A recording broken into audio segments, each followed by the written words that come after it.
The rare earth market, metals and minerals, that is a 99% China dominated thing. Forget it. There's no way we're gonna drum this up. So listen to these proposals. These are all circle jerks. Number one, to make the voter look like, oh, look, things are being done, but nothing's getting done. You see, it's like that whole green energy bullshit. How many years have we been buying LED light bulbs and energy efficient appliances and solar and wind? And what the fuck happened? Has energy prices gone down? No, it hasn't. In fact, it's gone up. It's all a scam. Everything's a grift. And with the Epstein files out, the normies are starting to realize that. Holy crap, everything's a grift. Absolutely.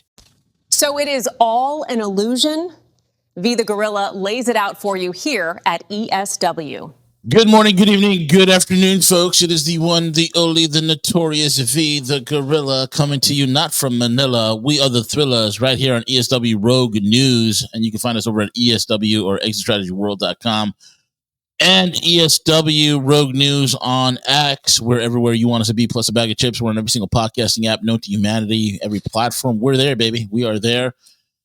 And if you're not following us, then you're missing out. That's all I got to say. Okay, For sure. The most prolific. We are the OG.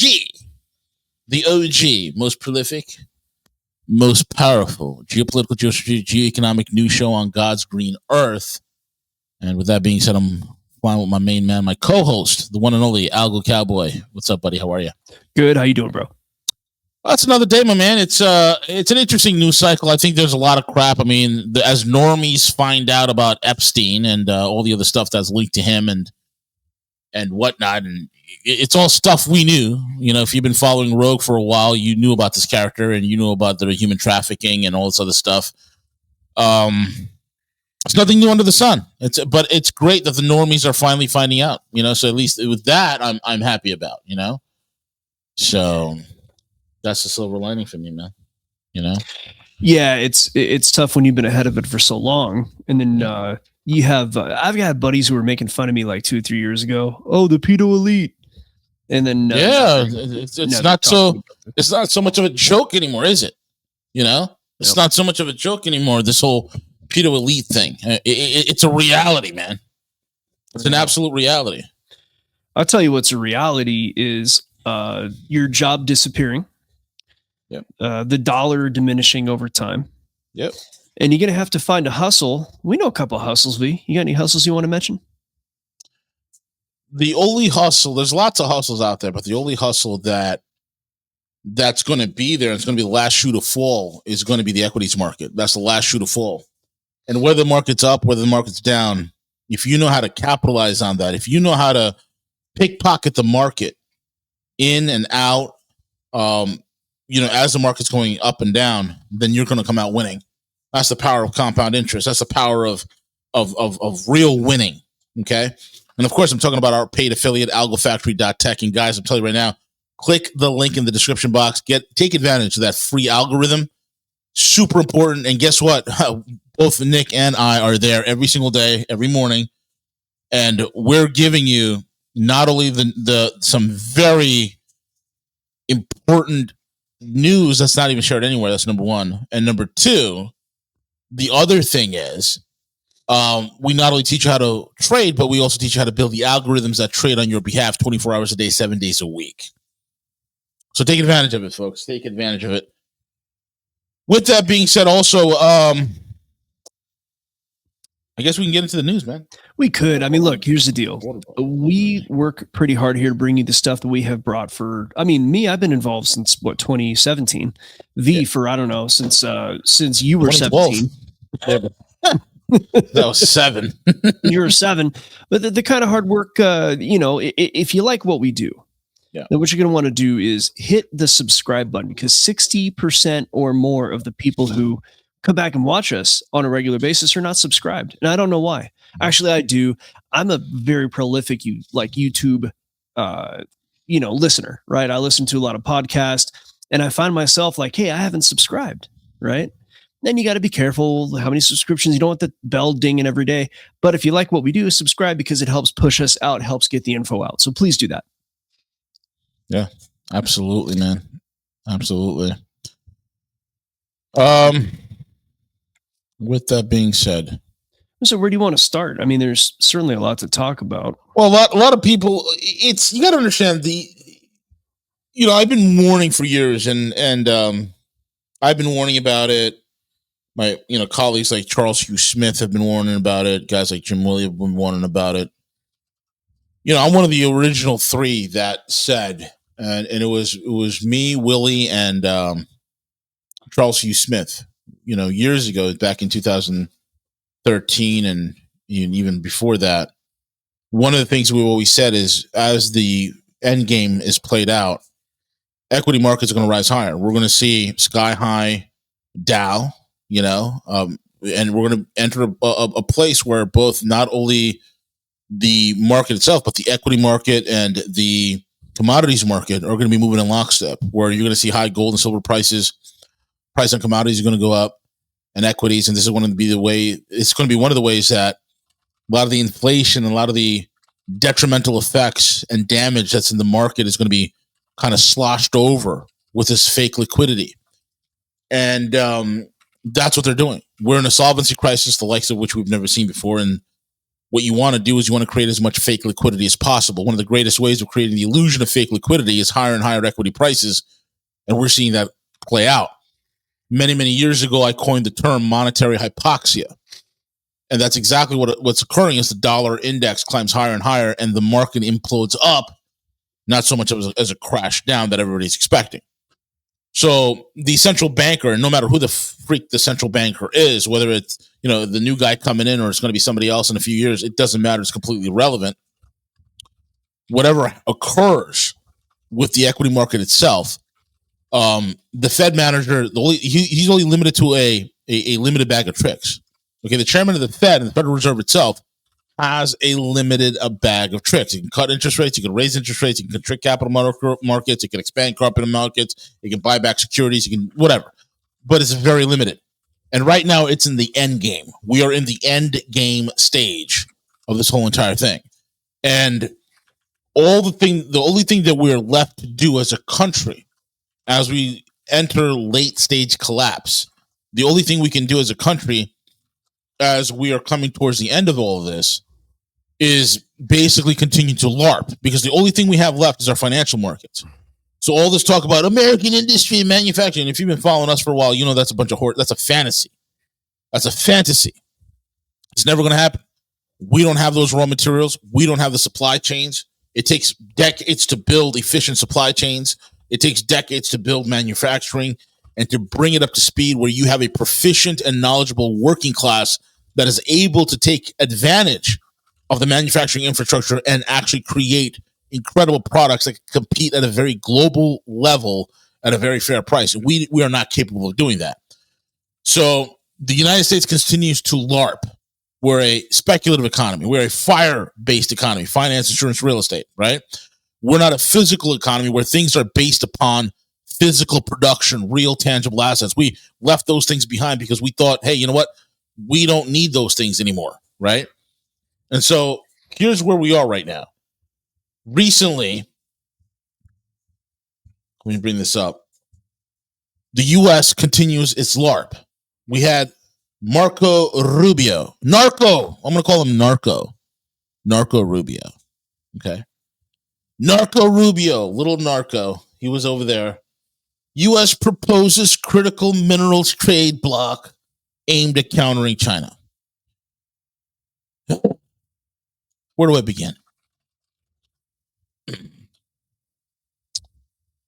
U.S. Vice President J.D. Vance on Wednesday unveiled plans to marshal allies into a preferential trade bloc for critical minerals, proposing coordinated price floors as Washington escalates efforts to loosen China's grip, crucial to the advancing of manufacturing. This is a circle jerk. This is to create perception. We fight. Politicians run on PR. Every political rally, movement, administration, organization for the last 40 years is all about public relations. Wars that this country fights because we don't have the temerity, we don't have the fortitude or the manufacturing wherewithal to fight a technological peer and win. We don't have the capacity to do that. But what we do have, apart from subversive psychological operations and color revolutions that we foment all throughout the world, what we do have is perception. So that's a public relations campaign. And our equity markets are a public relations campaign. Whether it's war, whether it's policy, whether it's news about new industries, all of that is designed primarily to create the illusion that we're actually doing something. It's to create the illusion that we have some sort of economic activity occurring. Folks, I've said this before. The manufacturing in this country is a cottage industry of finance. It's not real. Okay? They are subservient to finance. And when your manufacturing industry is subservient to finance, what occurs is that the pursuit and the chase is all about the yield for the stock price. The pursuit and the chase is all about what the stockholder, the shareholder, can get in return, not if there's actual infrastructure being built. Is irrelevant. What do you think? How do you think $12 billion, was wasted with California's high-speed rail? And people are like, oh yeah, probably went to these private hands. No, it went to various equity positions. That's a whole other story for another day. But here's Marco Rubio. Marco Rubio is talking about we're going to curtail China's grasp on rare earth. And again, Americans have a 1991 worldview. It's 2026 and Americans still have a 1991 worldview. And that worldview is Russia is a gas station posing as a country. China is nothing but sweatshops and rice paddies. And the United States is the greatest economy the world has ever seen. It's the most powerful military the world has ever seen. No one's ever seen a military like this. Oh my God. But that's not reality, folks. That's not reality. So the rare earth market, rare earth, metals and minerals, strategic metals, that is a 99% China-dominated thing. Forget it. There's no way we're gonna drum this up. So listen to these proposals. These are all circle jerks. Number one, to make the voter look like, oh, look, things are being done. But nothing's getting done. You see? It's like that whole green energy bullshit. How many years have we been buying, LED light bulbs and energy-efficient appliances and solar and wind? And what the fuck happened? Has energy prices gone down? No, it hasn't. In fact, it's gone up. It's all a scam. Everything's a grift. And with the Epstein files out, that's what the normies are starting to realize that. Holy crap, everything's a grift. Absolutely. China's wielded a chokehold on processing of many of the minerals as geo-economic leverage, and at times curbing exports, suppressing prices, and undercutting other countries' ability to deliver or diversify sources of materials used to make semiconductors, electric vehicles, and advanced weapons. Now, here's the funny thing. They're making it look like that China is this unfair player who's gouging the prices. Again, this is projection. This is what the retarded, broken, solvent West does. Okay? Morally bankrupt. Completely morally bankrupt. And they project. Oh, it's they're price gouging. They use language to give you the impression that they're out there screwing over African countries. They're out there not allowing competition. That's exactly what the West does. That's what the United States does exactly. Right? So we accuse our enemy of doing the same thing. Or our rival in this case, to do the same thing. Oh, but the average American does not, because the average American thinks this is a communist, or the communist Chinese. Oh my God, the evil communists. We want to eliminate that problem of people flooding into our markets with cheap critical minerals to undercut our domestic manufacturers. What a joke. Vance told a gathering of visiting ministers in Washington without mentioning China.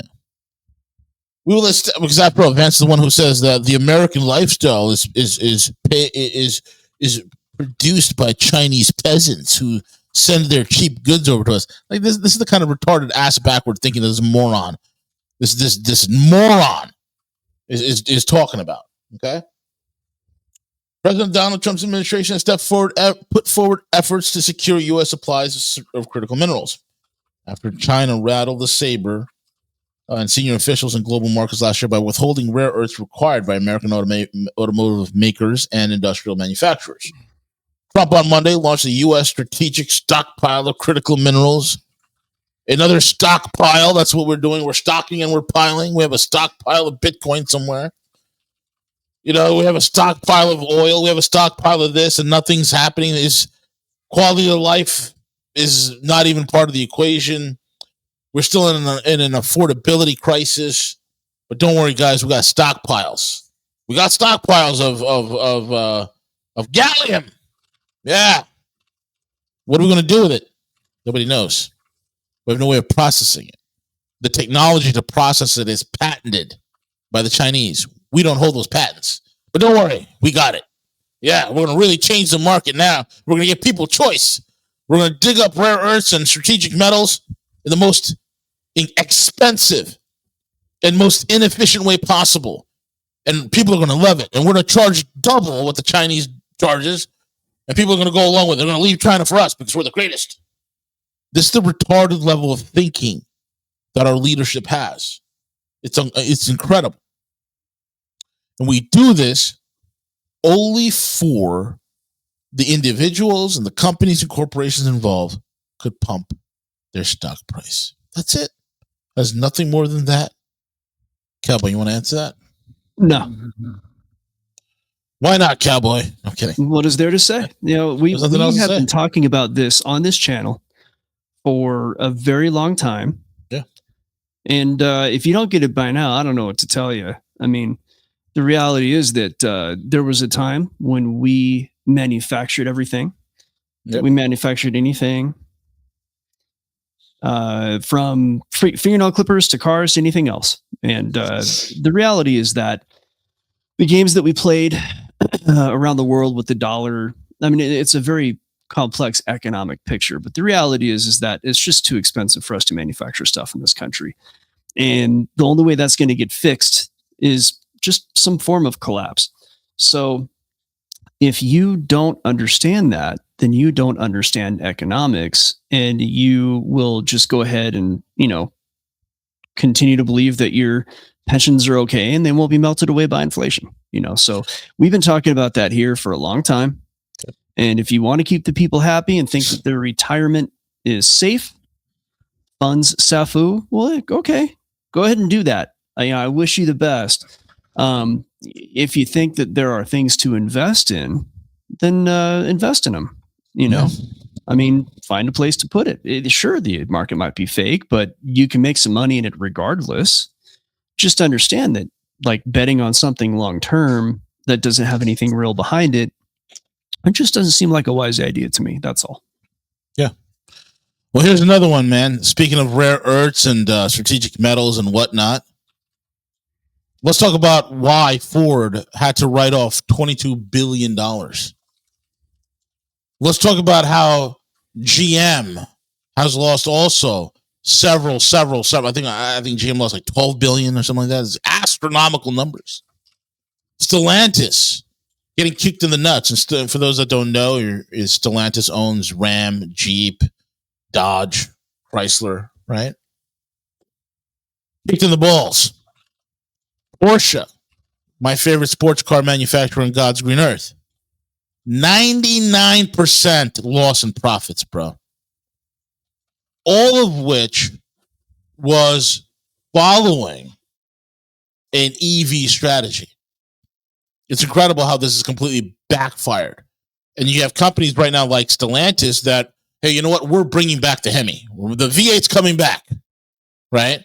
All of them. Mercedes, oh my God, heavy losses in EV. Audi, same thing. BMW, same thing. Heavy losses in EV. No one could figure it out because it's a fake market. It's an artificially subsidized market. And unless you're getting those subsidies or you're heavily involved in carbon trading, and I'm talking to you, Elon and Tesla, it's not a profitable business. Okay? And I'll explain to you this way. I mean, look at this. The push into electric vehicles was always bullshit.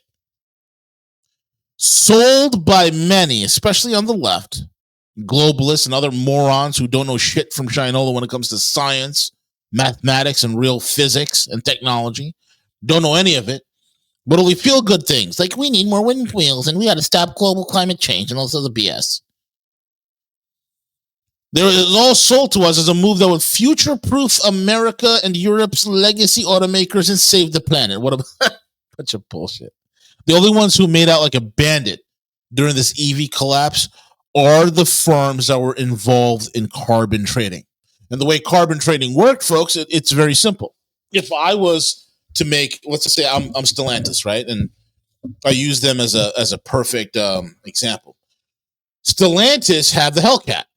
Now, if you know anything about cars, you know the Hellcat's a pretty badass car. They have the Hellcat and all its variants, the Hellcat Red Eye, the Demon 170, 1,000 plus horsepower cars, running 8-second quarter miles, so on and so forth. That all went away. And they even have that muscle truck, the TRX. That's all gone because they didn't have enough carbon credits for the new cycle because they want to prep for EVs, and they didn't have enough carbon credits to carry these models forward. And those carbon credits, the way it's calculated, if you have a vehicle and this vehicle produces X amount of CO2, well, the way you offset that CO2 is you go buy the carbon credits to offset it. Otherwise, you're fined, I believe it's like $20,000 per vehicle sold, something like that, right? So you would have to go get it. Well, Stellantis couldn't go get it. And they had to ditch their entire V8 lineup. And now Stellantis is back with the V8s, okay? Because it's a losing proposition. It's a scam. EVs are looking right now like one of the most costliest strategic blunders in modern automotive history. And it is. Absolutely stupid. Major U.S. and European brands, including Ford, General Motors, Stellantis, Mercedes-Benz, Volkswagen, have collectively burned through nearly a staggering $114 billion on EV ventures, according to various analytical reports. Ford, Lucid, Rivian report EV losses directly in their SEC filings, while GM, Stellantis, Mercedes, Volkswagen do not break out EV performance, forcing analysts to rely on conservative estimates drawn from earlier results, write-downs, and public guidance. Among traditional automakers, Ford stands alone in providing a clear financial reporting. Between 2022 and the third quarter of 2025, legacy automakers alone are estimated to lose another $83 billion on EV programs, including major write-downs at Ford and GM. EV-only startups, Lucid and Rivian. Lucid, what a stupid car company that is. I believe they were losing literally $70,000 on every car they sold. Same thing with Rivian, another retarded company. None of those, they're bleeding through capital. And the only ones profiteering are the shareholders, those who hold the stock. The only thing performing well about these EVs is their stocks. So long as the subsidy and the projection and the bullshit forecasting existed. You take the bullshit forecasting out and all the marketing glib, you realize these companies have really nothing. 2015 through 2024, automakers announced $188 billion, almost $200 billion in U.S. EV and battery investments. Spending accelerating after passage into the so-called Inflation Reduction Act. And according to the Environmental Defense Report, well, folks, let me explain to you let me simplify it to you American lawmaking when it comes to infrastructure or the economy. It is only to benefit the stock market. It has nothing to benefit you.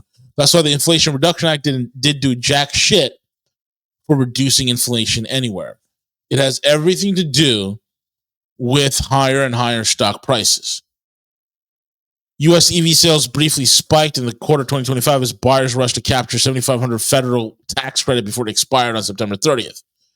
That incentive-driven surge pushed quarterly sales above 437,000 units and lifted the EV market share to 10%. Once the subsidy disappeared, folks, demand collapsed. And the reason why, and the article goes, more and more into EVs, their higher prices, and all this stuff.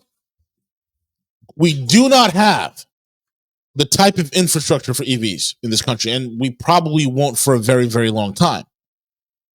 There are infrastructure in place in China where it's fast charging, where you have a car with a battery pack that'll drive in. There's a Chinese car company called NIO. You drive into a port. Within under 3 minutes, robot arms come underneath. They take off the old battery, send it off to recharging and or recycling, put in a new one, you're on your way in under 3 minutes. We don't have anything like that. You drive around an EV, you better hope that you go to a charging station that actually works. And if it does work, you better hope that it's charging at a rate where you don't have to just wait there for 3 days for your car to charge. And of course, I'm being facetious here, but who the hell wants to sit around waiting around hours for your car to charge? You know, I sure as hell don't. I believe two things. EVs were a way to gut the economy. I think it was a wealth transfer scheme. Many people bought into it. A lot of companies, made their stock shares on it. A lot of financial firms traded their shares out of it when the time came in perfect timing, right? And the carbon trading morons made a killing. They made a killing. And at the same time, the real physical economy of the United States, the physical automotive manufacturing, the mom and pop jobs, they all fell apart. They all suffered. Okay? And that's directly the reason for these EVs. They got hit. And that's the whole entire thing here, folks. We're LARPing. We have serious fundamental problems. And we fly around the world LARPing. Now, the latest American politics at this point is like soap opera. Everybody's involved in the latest salacious scandal. Who's on the Epstein list? Were they on the island? Were they with kids? And we know right now that some of the most horrendous, insane, demonic stuff you could ever hear in your life is being put forth on those Epstein files. Okay? And what's going to happen? Nothing. Nobody's going to get arrested. Zero. Goose egg. No one's getting touched. I mean, Cowboy, we have Bill and Hillary coming in for questioning in front of Congress. That's going to amount to nothing. Oh, well, you do better. Do the I tell you right now, I don't know what I was doing on Jeff's plane. Jeff said, he said, Hillary, if I and Hillary got on that plane, everything gonna be fine. So I went on that plane right now, Cowboy. I tell you right now, I saw some stewardesses in uniform. I love a babe in uniform. I don't know what my DNA was doing on that plane, man. I tell you, I was brushing my teeth in the bathroom, and a young stewardess, probably 15 or 12, I can't tell. She came in, and I turned around startled, and there goes the toothpaste from my mouth, and there goes my DNA. It landed in one of her square little hats, them little That's hats what it they wear is. on there. Yeah, and it all depends on what the definition is. It all depends on what the definition is. Yeah, I see that guy. I did not have sexual relations with that man, Saddam Hussein. Is this guy, like, at this point, he's got to be... is he even able to talk? He looks really bad. He looks like he's death, warmed over. Like, he's looking terrible. So they told me all these MK Ultra drugs had helped me out, but I didn't know what that was. I took it. I'm trying to get that adrenochrome. I don't know, man. Oh yeah, man. I'm just wondering what they're trying to distract us from. Because I got a lot of that's the big thing. Who are spending way too much time on this. I mean, I've seen a lot of emails. Yeah. I don't see anybody coming forward to corroborate them. Right. I want to look, it's easy to fake anything anymore with AI and all this stuff. You got emails that have been in the FBI's hands for a decade, right? Chain of custody is probably Swiss cheese. Yep. So I have someone come forward.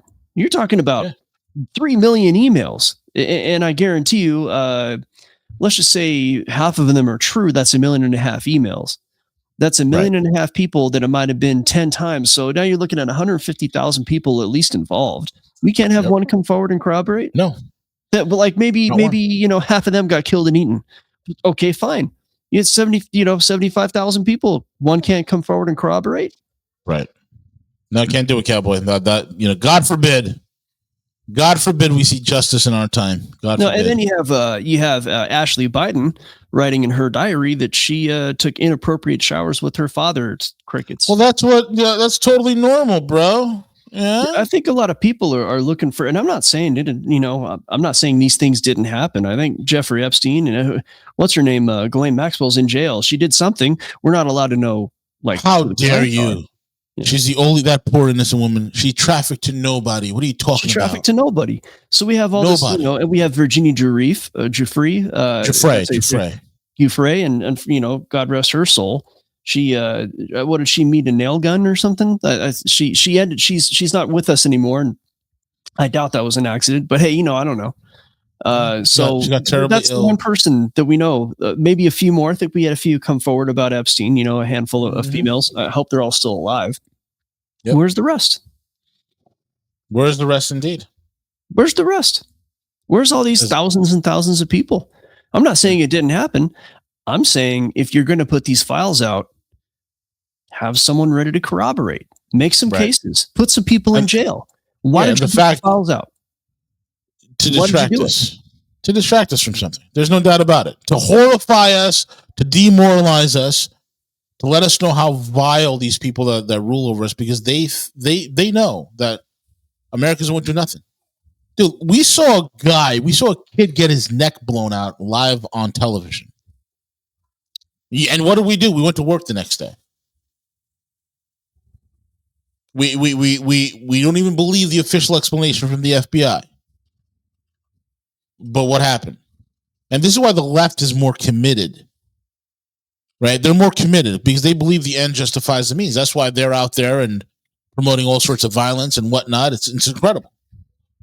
But we don't have the fortitude to push back politically, to boycott. Oh, right. We can't boycott things because they passed a law that if we boycott a certain country in the Levant, we'd probably risk going to jail or serve a prison sentence or get fined. Right. That should let you know who's calling the shots. I think Gus made a very important point. In that entire Epstein list, Cowboy, let me ask you, was there a victim by the last that had a name that ended in either Stein, Klein, Berg, Cohen, Baum, Farb?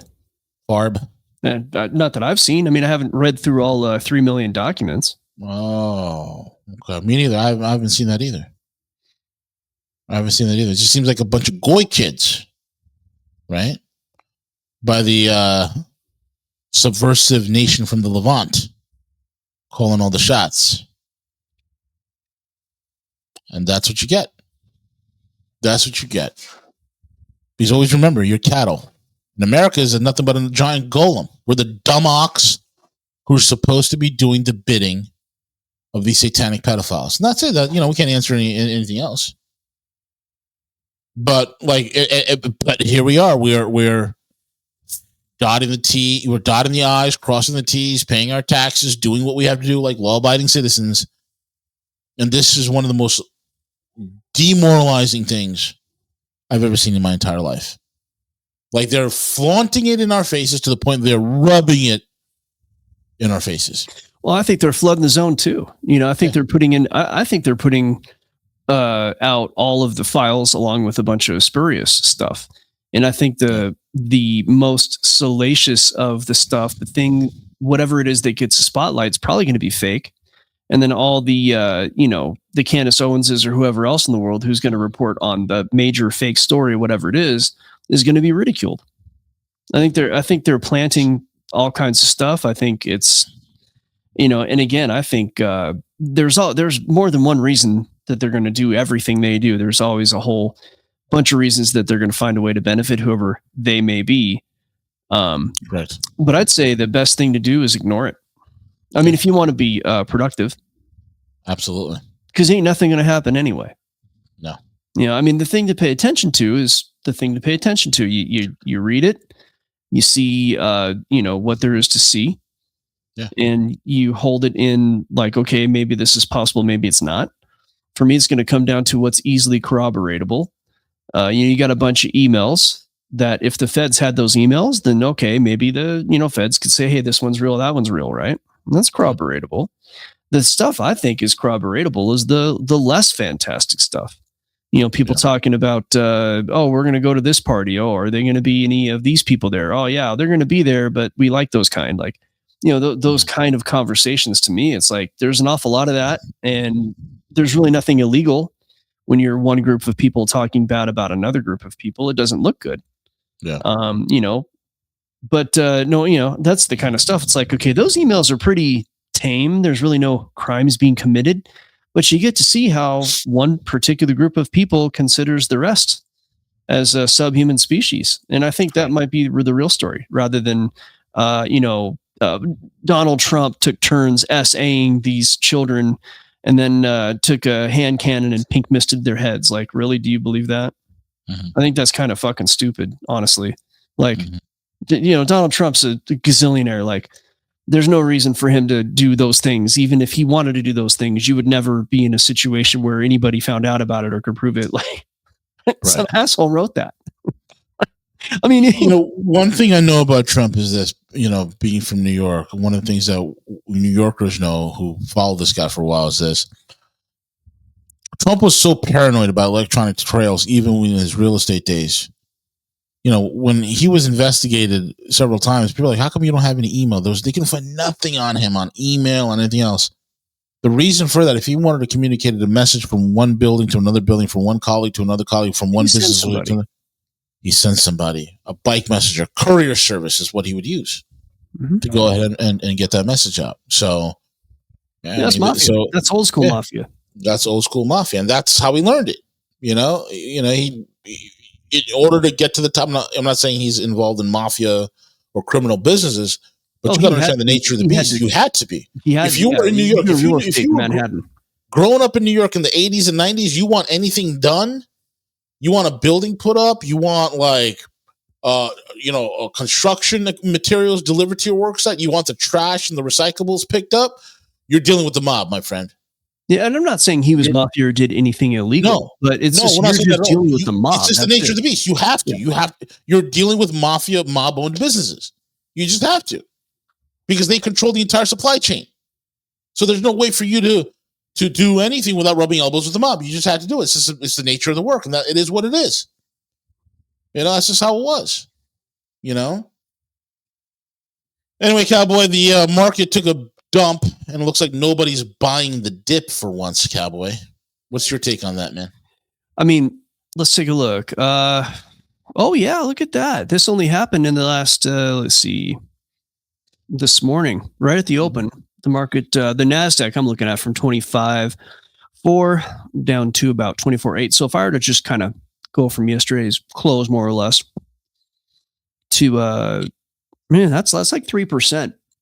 And the NASDAQ 3% is notable. That's something to pay attention to. Hey, the market always goes up. Gotta let it go down once in a while, or else it can't keep going up. That's what I make of it. Yeah, absolutely. It's as simple as that. You can't have the market always go up, and that's what they need it to do. They being your international financiers. I mean, the U.S. market is where the world invests. It's the biggest place. It's the most volatile. It's where the dollars go. Sure, you might see some moves out of that in recent couple of years, ever since last year, really, but that's where everybody is. And the reality is that everybody's pensions are in the market. And what Trump said about homes, how he's going to keep home prices high, well, understand he's going to do that for equities as well, because we have to. Because if you don't, the pension system goes, and then the public loses faith. So I really doubt we're going to see any pullback that's of any note. They'll just start printing, and they'll cut rates, and they'll shove money into the markets, and they'll go up, and everybody will think everything's fine. But you really can't make any money on Wall Street unless you see a significant pullback. You can't get a 3% gain oftentimes without seeing at least a 2% loss. The thing's got to move around. So I think what we're seeing is the market being allowed to fall. It might be for real reasons. I think AI is overdoing shitting the bed. Yeah. I think if it continues to fall, and it could, I think we're looking at 22.5 on the NASDAQ, 22,000. I'll tell you right now, if you want to save the economy, you got to give $200 billion to Sam Altman, bro. Mm-hmm. No, you don't have to. He can to save the economy. What Gus says, you can give the secret club pinky swear to to Ellison, and then you say you're going to make chips that Oracle is going to buy in the future, and NVIDIA is going to make chips that don't exist yet. Oracle is going to buy them in the future that don't exist yet. Yep. And then that's going to fund OpenAI for their systems with stuff that just is not even barely on paper, and you get $1 trillion. Yep, exactly. Well, I think that's it, man. I think we covered the gambit of what we can cover for the time being. Tomorrow we got EM on. No, EM is out for the month. He's okay, that's right. Yeah, he's over. I mean, that guy's been doing a lot of podcasts. He's on with us once a week, but he's on every day doing podcasts. He's got a lot he needs to do in the background. We're going to give him a break. He's going to give himself a break. We're just going to be happy he's taking it for his own health. And then we do have Velas on Friday. And so far it's going to be a recorded session that we'll put out later that day. Yeah. All right. Sounds good. And with that being said, folks, we're at the end of the show. We will be back tomorrow. Keep it locked and loaded right here. Rogue News, ESW. Take it away, Cowboy.